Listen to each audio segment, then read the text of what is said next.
Hello my lovelies. मुझे suddenly आज ऐसा लगा कि रीडिंग आप तक पहुंचनी चाहिए। किसी ने तो यहाँ पे कुछ ऐसा किया है या कोई आपने ऐसा काम किया है जो ईश्वर के दिल को छू गया है। तो ईश्वर अब आपकी मुराद को पूरा करने वाले हैं। किस रूप में करेंगे, कितने समय में करेंगे, ये हम देखने वाले हैं। तो स्वागत है आपका आपके यूट्यूब चैनल जिसका नाम है 786 द लवर्स टैरो में। तो ये पिका कार्ड रीडिंग होगी। अपनी अपनी रीडिंग को सुन के जाइएगा और जो पार्ट्स आपसे रेजोनेट हो वो पार्ट आपके लिए है और जो पार्ट आपसे रेजोनेट ना हो उस पार्ट को जाने दीजिए। फर्स्ट ऑफ ऑल कंडीशन है हमेशा की तरह पॉजिटिव रह के इस चीज़ को देखिए। तो मैं जब तक कार्ड्स निकाल रही हूँ आप वीडियो को लाइक कर दीजिए, चैनल को सब्सक्राइब कर लीजिए जिससे ईश्वर का अगला संदेश उनके प्यारे से बच्चे के लिए पहुँच जाए। ओके, तो देखिए यहाँ पे मैंने 2 कार्ड्स आपके लिए निकाल दिए हैं। ये है पाइल फर्स्ट, ये है पाइल सेकंड। अच्छे से ईश्वर का नाम लीजिए, डीप ब्रीथिंग कीजिए। जो पार्ट्स आपसे रेजोनेट होता है वो आप यहाँ पे रखिए। आई होप सो आपने आपका पाइल सेलेक्ट कर लिया होगा। इस बात पे वीडियो को लाइक कर लीजिए, चैनल को सब्सक्राइब कर लीजिए। हम देख लेते हैं पाइल फर्स्ट वालों, आपने ऐसा क्या किया कि ईश्वर ने आपकी मुराद पूरा करने का सोच लिया। तो यहाँ पे हम देख लेते हैं सडनली आपने ऐसा क्या किया है। दोस्तों देखिए, आपके जीवन में ये कार्ड्स द टावर का कार्ड है। ये कार्ड इस डेक में सबसे दुखी वाला कार्ड है। आपके साथ मतलब ऐसा हुआ है कि आप जीवन में बहुत आगे बढ़ गए। आपने किसी पे भरोसा किया, आपने किसी को पैसा दिया, आपने किसी को अपना टाइम दिया, आपने अपना सब कुछ जिसको कह सकते हैं हम, आपने उस व्यक्ति को या उस परिस्थिति को या उस चीज़ को अपना पूरा समय दिया। बट उस चीज़ ने आपके जीवन को तहस नहस करके रख दिया है ना। वो आपके जीवन में इतनी बर्बादी का सबब बना कि अब आपको किसी पर भरोसा नहीं होता है ना। आपके जीवन में इस वक्त बहुत दुख हो सकता है। मैं ये नहीं कह रही हूँ कि नहीं है, आपके जीवन में इस समय बहुत दुख हो सकता है। आप इस समय बहुत दुखी रह सकते हैं, पर फिर भी यहाँ पे जी हाँ दोस्तों, मैं कह रही हूँ फिर भी यहाँ पे आपने ईश्वर का सहारा नहीं छोड़ा है ना। कोई जो कहते हैं कि हम ईश्वर पे भरोसा नहीं करते, ईश्वर पे भरोसा क्यों करना चाहिए पता है। सब कुछ खत्म होने के बाद हमारी आखिरी उम्मीद हमेशा ईश्वर है।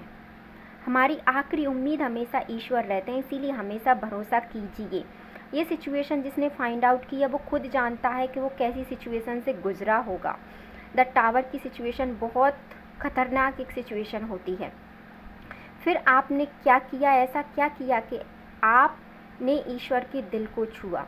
उसके बाद आपने मेहनत की और आप उन चीज़ों से अपने आप को दूर ले गए। हालांकि कठिन समय था, फिर भी आपने पेशेंस बना के रखा और आप उस समय से धीरे से निकल के आप अपने काम को करने लगे।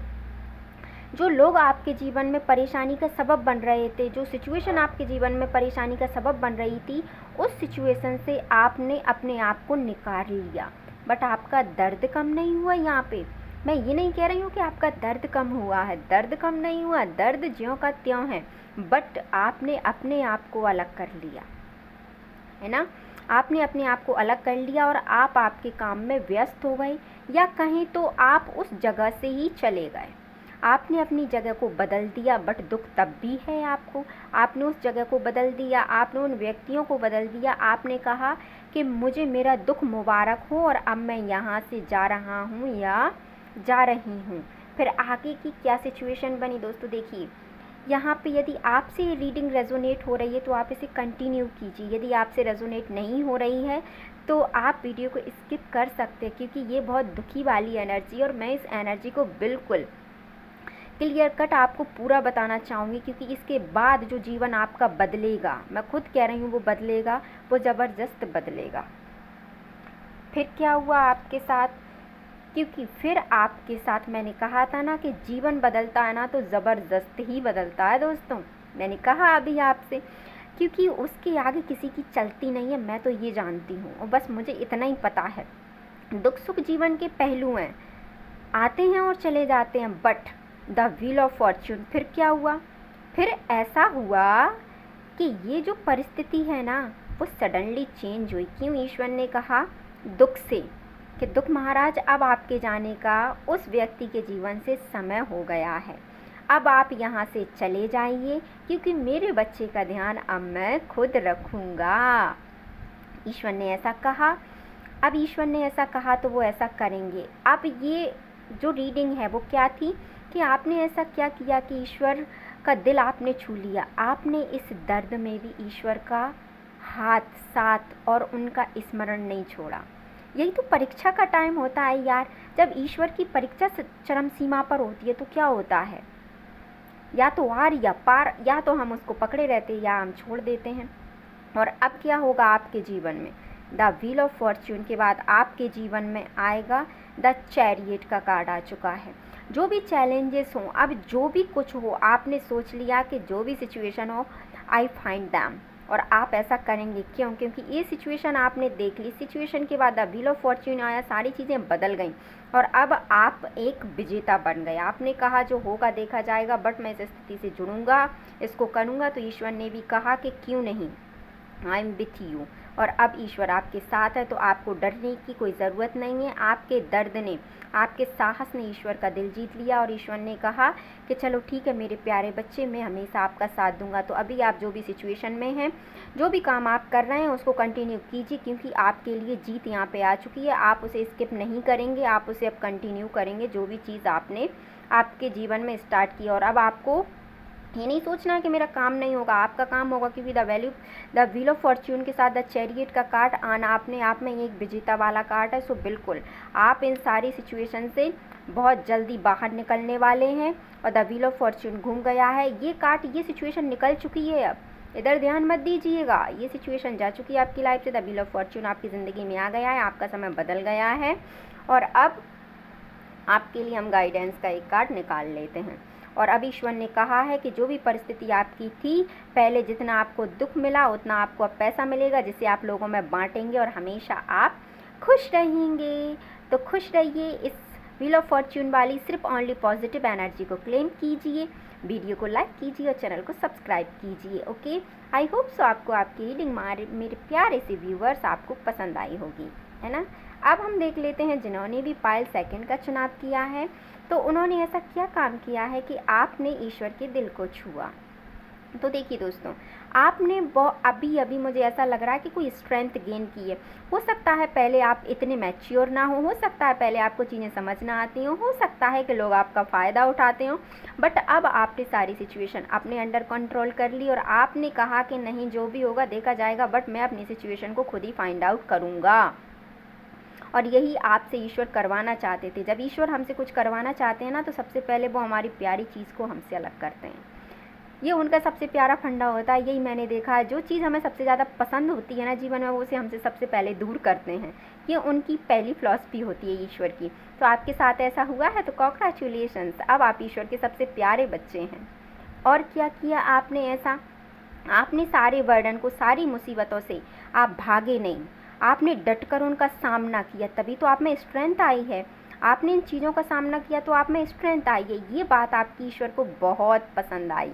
तो फिर ईश्वर ने क्या किया? ईश्वर ने किया कि चलो आपके जीवन में स्थिरता भेज रहा हूँ, आपके जीवन में पैसा भेज रहा हूँ, आपको मैं किंग की तरह जीवन देता हूँ। ईश्वर ने ऐसा कहा। क्यों? क्योंकि आपने सारा बर्डन अपने आप ले लिया।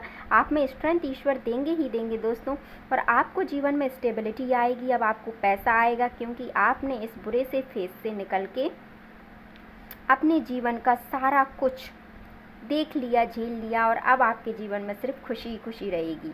और आपने ऐसा क्या किया कि ईश्वर ने, देखिए दोस्तों, यदि आपकी लव लाइफ में अभी तक कोई बैलेंस नहीं था, आपकी लव लाइफ में अभी तक कोई ऐसी कंडीशन नहीं थी कि आपको ऐसा कमिटमेंट का इशू आ रहा था, तो आपके जीवन में ईश्वर की कृपा से अब कमिटमेंट का इशू भी नहीं रहेगा। क्यों? क्योंकि आप लोगों को देते हैं। ईश्वर को आपकी ये बात बहुत पसंद आई। आप किसी के लिए बुरा नहीं सोचते।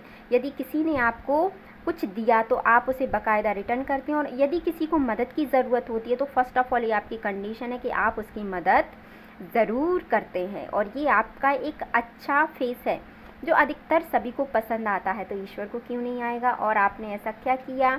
और आपने लोगों को दिया। देखो दोस्तों, जीवन में यदि आप कुछ बड़ा करना चाहते हैं तो हो सकता है आपको ये बात अच्छी भी लगे और मेरी ये बात आपको बुरी भी लगे, तो आप देना स्टार्ट कीजिए। जिस चीज़ की आपके पास कमी है वो चीज़ आप बांटना स्टार्ट कीजिए। जब आप वो चीज़ बांटते हैं तो वो लौट कर हमारे पास आती है। तो जैसे कि आपने लोगों को दिया, अपनी मुसीबतों को खुद सामना किया और आपने स्ट्रेंथ गेन की, तो ईश्वर ने भी कहा कि जो आपका हक है वो आप लीजिए। तो ये बात ईश्वर की आपको बहुत पसंद आई कि आप मुसीबत को छोड़कर नहीं भागे, आपने उसका डट के सामना किया। तो ईश्वर ने कहा आप विजेता हैं क्योंकि आप भागे नहीं। दोस्तों, जीत जब तक सुनिश्चित नहीं होती, जब तक कि मैदान में एक खिलाड़ी भी हमारे सामने खड़ा है, राइट। तो यही आपके साथ हुआ। आपने कहा कि जो भी मुसीबत है मैं उसका डट के सामना करूंगा, मैं भागूंगा नहीं, और जब आप नहीं भागे तो आपकी जीत सुनिश्चित हो गई। अब आपके लिए हम गाइडेंस का एक कार्ड देख लेते हैं। ईश्वर आपसे क्या कुछ कहना चाहते हैं। ईश्वर आपसे कहना चाहते हैं आपके जीवन में कोई भी परेशानी हो, कोई भी प्रॉब्लम हो। देखिए दोस्तों, जीवन का दूसरा नाम ही संघर्ष है ना। जीवन का दूसरा नाम ही संघर्ष है। तो इस संघर्ष से हम भाग नहीं सकते, ये हमें, आपको, हम सबको करना है। यदि मान लीजिए मैंने कोई वीडियो बनाया, किसी को मेरा वीडियो पसंद नहीं आया, तो इसका मतलब ये थोड़ी ना है कि मैं वीडियो बनाना बंद कर दूँगी। ये मेरा कर्मा है, इसे मुझे करना है। तो ये ऐसे ही आपका, यदि आपसे किसी ने कुछ कहा या किसी को आपकी चीज़ पसंद नहीं आई, इसमें आपकी कोई गलती नहीं है ना। उसको पसंद नहीं आया, ये उसकी प्रॉब्लम है। तो अपना काम कीजिए और आई होप सो आपको आपकी रीडिंग पसंद आई होगी। इस एनर्जी को क्लेम कीजिए, वीडियो को लाइक कीजिए, चैनल को सब्सक्राइब कीजिए। अपना और अपने परिवार का ध्यान रखिए। मिलते हैं नेक्स्ट वीडियो में। Thank you so much.